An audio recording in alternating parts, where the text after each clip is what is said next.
masalah. Dia kata, ini tuan-tuan dengar. Makan dan minum dengan mengucap Alhamdulillah dan macam mana cara dia. Soalnya, kelakuan makan itu disuruh oleh syarak kita mulai dengan Bismillah. Itu standard. Cerita tentang doa makan ni khilaf macam-macam. Ada kata Allahumma barik lana fima razaqtana wa qina azabannar. Kita pun duk hafal yang tu, anak-anak kita masuk taski, masuk pasti pun hafal yang tu. Katanya itu riwayat sangat dhaif. Riwayat yang kuat kata apa?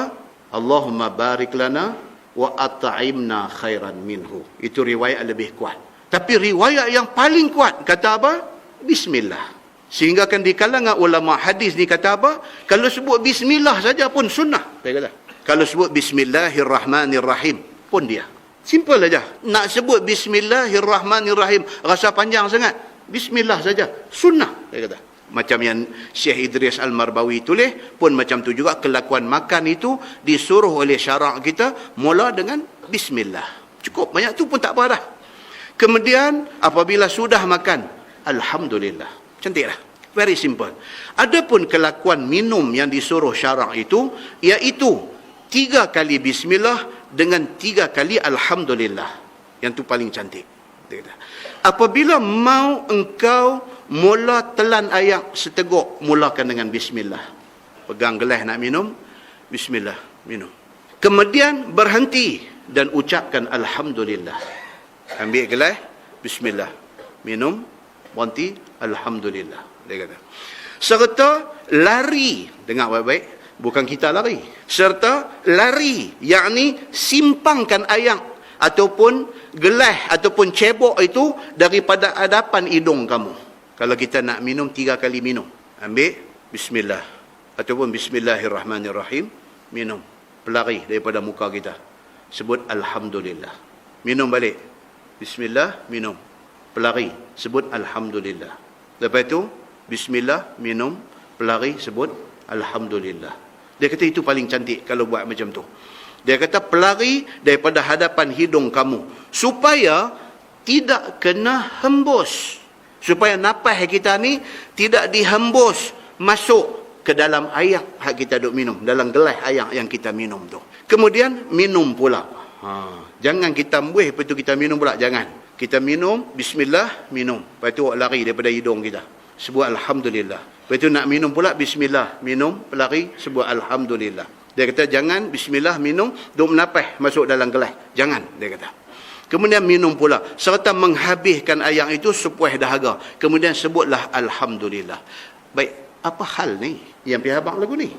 Tak boleh ke kalau kita duk pegang gelas kita menapas masuk dalam gelas? Tak boleh ke? Di sana ada satu hadis riwayat Al-Bukhari. Hadis yang sangat strong, sangat sahih, sangat kuat. Satu hadis riwayat daripada Al-Bukhari. Kata dia an Abi Qatadah radhiyallahu anhu. Qala Rasulullah sallallahu alaihi wasallam. Nabi kata apa? Apabila satu orang daripada hampa nak minum air, jangan sekali-kali menapas masuk di dalam gelas yang diminum itu. Rupanya ada hadis yang melarang. Bukan ulama pandai-pandai larang. Ada hadis daripada Nabi sallallahu alaihi wasallam larang kita daripada menapas ataupun muih masuk di dalam gelas minum. Bila disemak tengok apa syarah kepada hadis ini.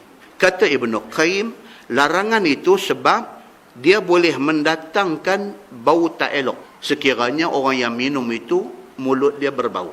Macam mana Islam ni begitu jaga soal kebersihan, dan Islam nak semua benda higien, suci dan bersih. Kerana dia kata bila kita bernapas masuk di dalam bekas minum ataupun apa-apa bekas makan dan sebagainya, bila kita bernapas, dia kata boleh contaminate, boleh mencemarkan minuman ataupun makanan itu. Dia boleh contaminate, boleh cemar makanan ataupun minuman itu. Dia buat kajian pula, bila kita menapas, kita lepas apa? Carbon dioxide. Carbon dioxide masuk, dia pergi bercampur dengan air. Air ni apa?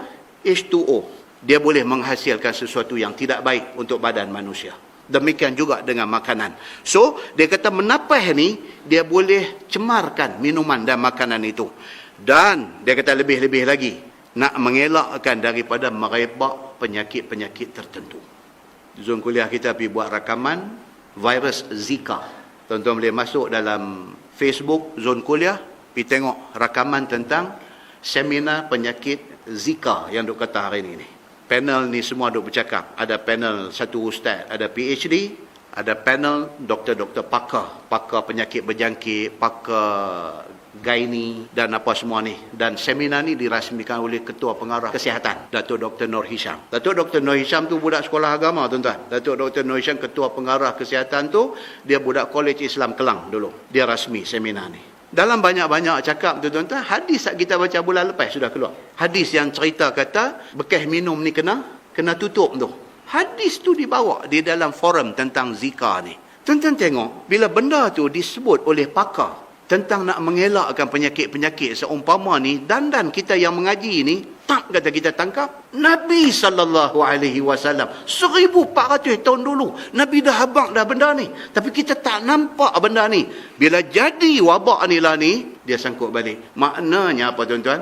Kalau kita percaya dengan Quran, dengan hadis Nabi SAW, segala-galanya boleh dibendung. Itu benda mau yakin. Segala-galanya boleh dibendung. Tolonglah, saya pesan diri saya pesan dekat tuan-tuan semua, tolonglah kita orang Islam, percayalah kepada Quran dan hadis Nabi dalam semua bab. Bukan dalam bab semayang, puasa, zakat, haji saja. Dalam semua bab. Dalam ekonomi, dalam politik, dalam pendidikan, dalam kesihatan, dalam semua benda.